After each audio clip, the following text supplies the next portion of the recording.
Somebody said recently that if you lose the ability to create as the result of having created something like AI that maybe can create better than a person can, that would be supreme irony and a bit of a shame, wouldn't it? And it's kind of true, though. We see that happening sometimes where we have tools that make life better, like tools that should help us to be more well-informed, tools which should help us have more access to knowledge. And yet, maybe those tools that should be a pathway to more knowledge actually give us an excuse for not learning.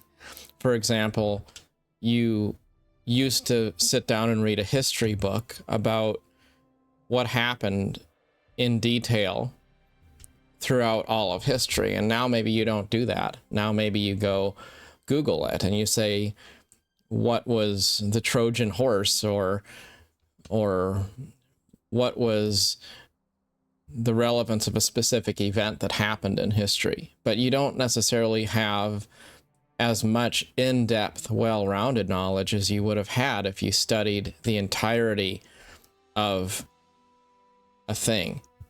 And you know, maybe it's like the difference between being able to play a game where you can go do a speed run and go online to see what is the correct way to play through every piece of content. And it's more efficient by a long shot. But if you just look for guidance on how to get through the game quickly and efficiently, are you really going to have that classic experience where you're immersed in the environment?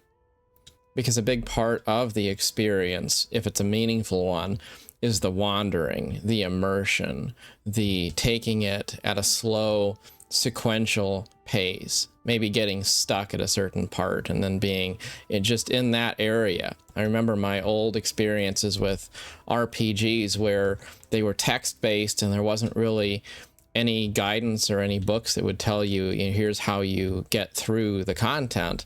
So I would just have to spend a lot of time walking all over the place, wandering back and forth, trying different things, trying to rack my brain to see what exactly I had missed and why I was stuck. But during all of that time when I was stuck, I also had the opportunity to get to know every nook and cranny of the game's art design.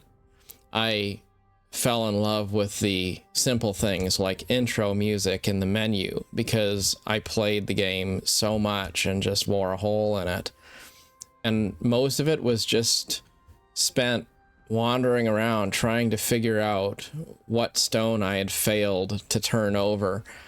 And we've demystified everything, but in a world where we have access to infinite knowledge, we've lost some aspects of wisdom. And I was thinking about how imagination is an important thing for us to nurture and keep alive. The act of being simply present in a place. I think about how, of all of the things that maybe I've felt were lacking or missing in my life lately, all of the reasons why I've decided I'm going to move to a new place and kind of start my life over in a lot of ways, those are also not all bad, because during all of that time of feeling empty in life in some ways, I also kind of had that experience of being able to just enjoy the view, enjoy the act of being present right where I am without needing to make anything more of it. That sense of being stuck can also be a place which gives you the perspective to be introspective, to look within, to appreciate the little things that you do have in your life, to appreciate the You know, the little parks and the places that are fun to go sit on a summer night or whatever it might be.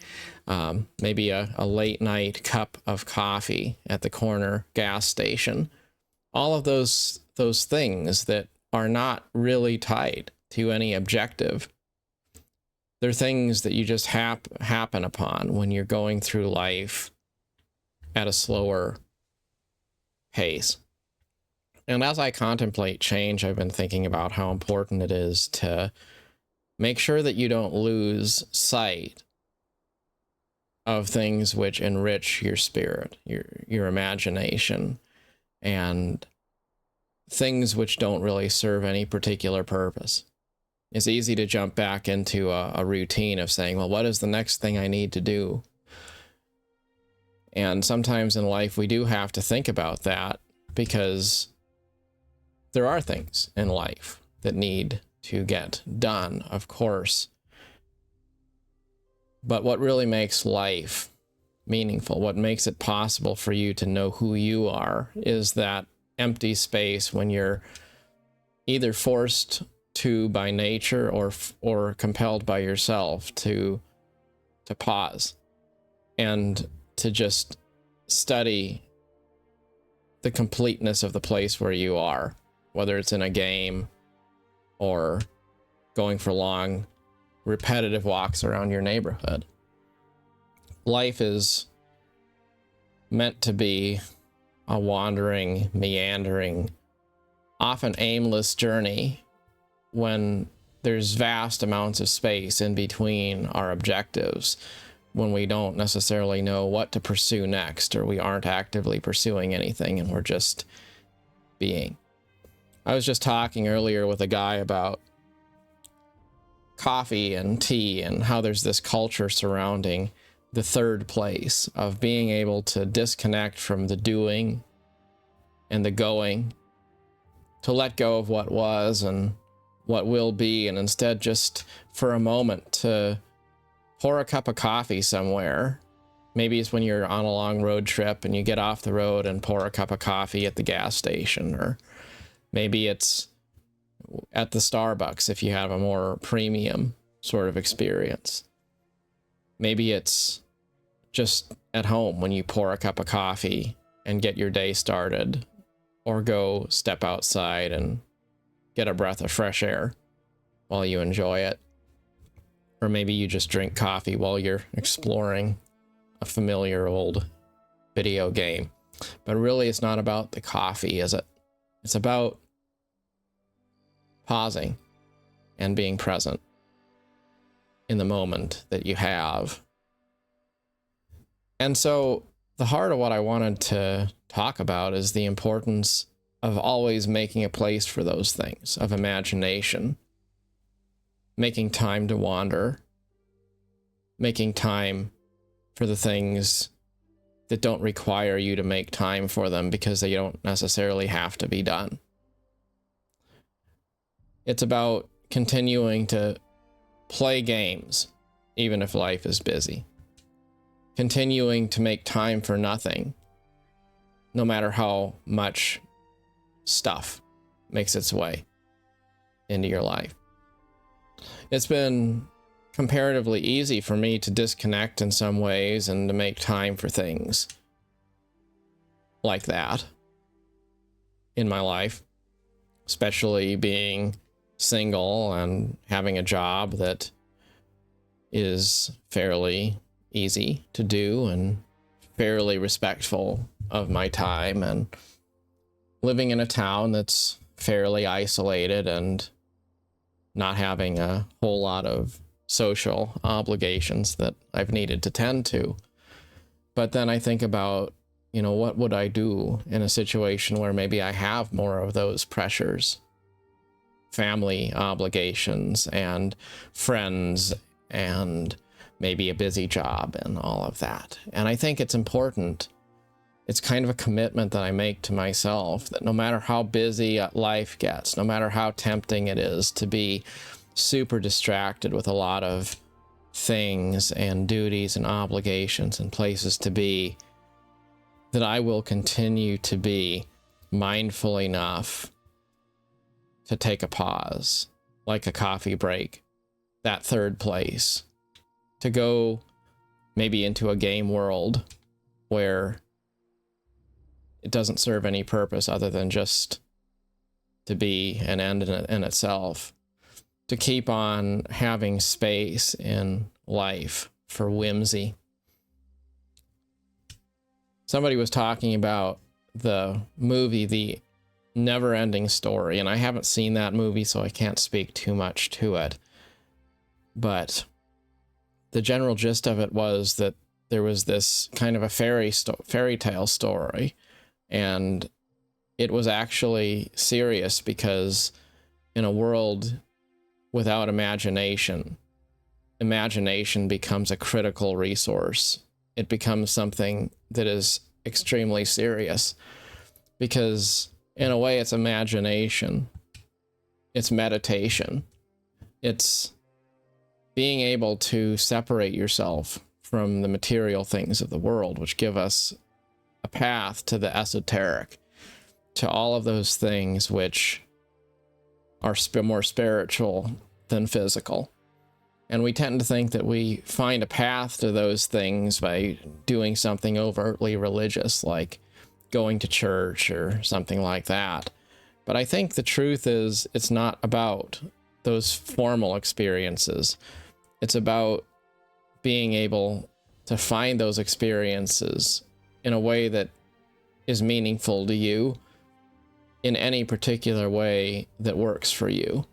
And if that's a video game or time spent in the outdoors, or maybe even time spent with people who make time seem to pass effortlessly, the kind of people who are inspiring to you.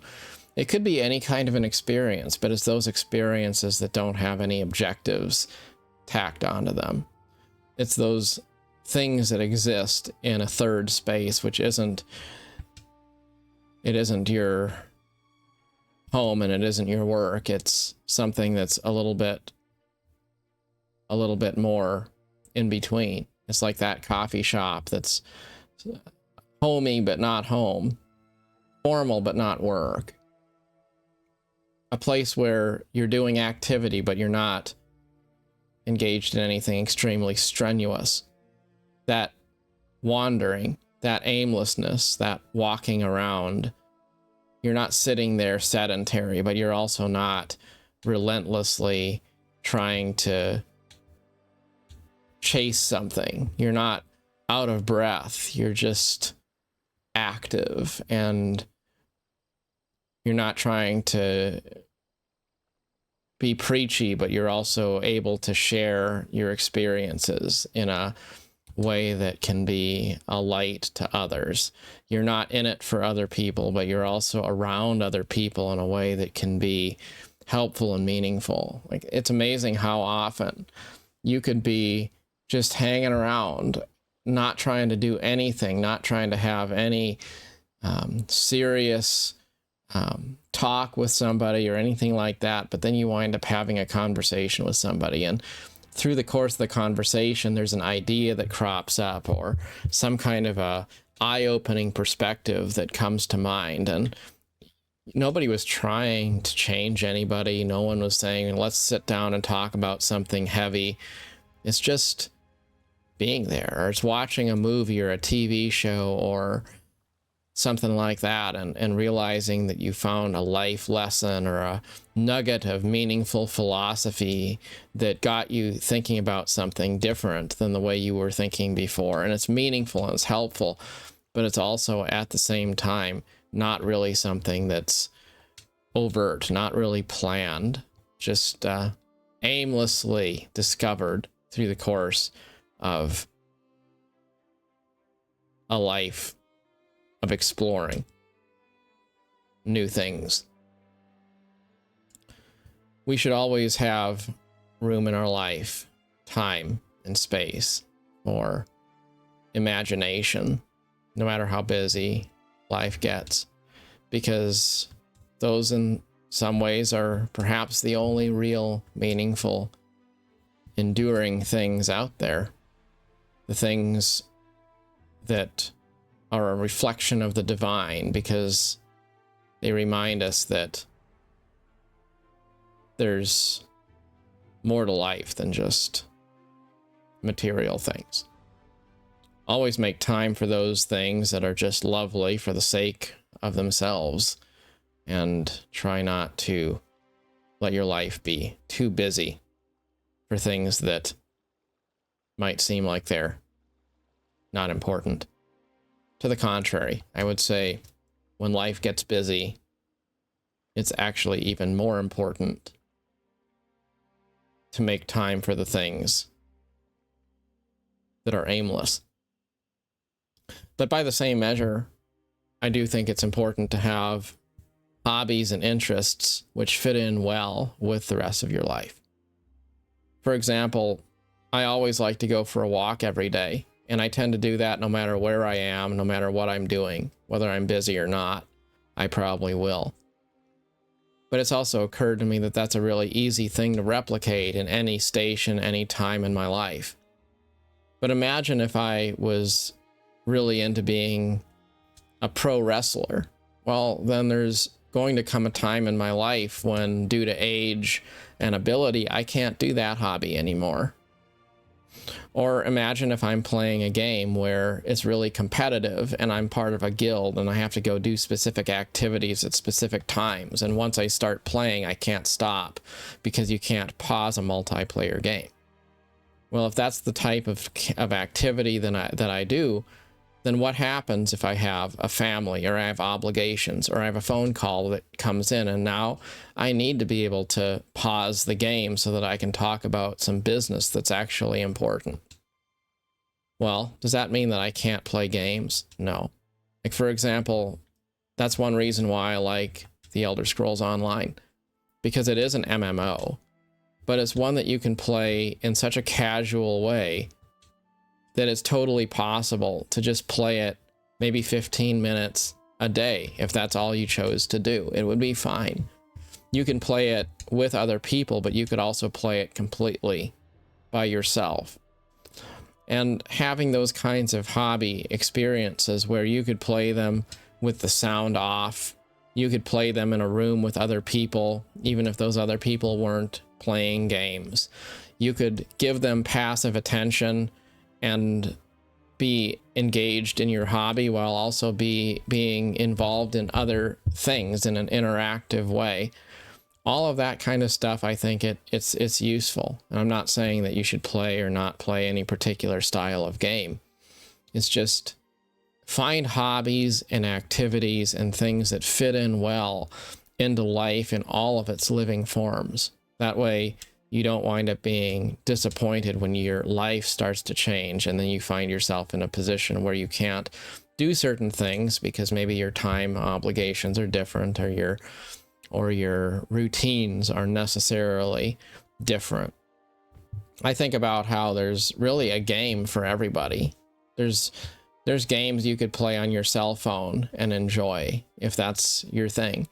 There's games that play on budget computers and games that play on high-end systems. There's a genre, a platform for everybody, and I don't think there's any person who couldn't benefit from having a little bit of light gaming of some kind in their life. And I do think that there's definitely something analogous to how, if you think about life as a game, it kind of makes sense. In any game,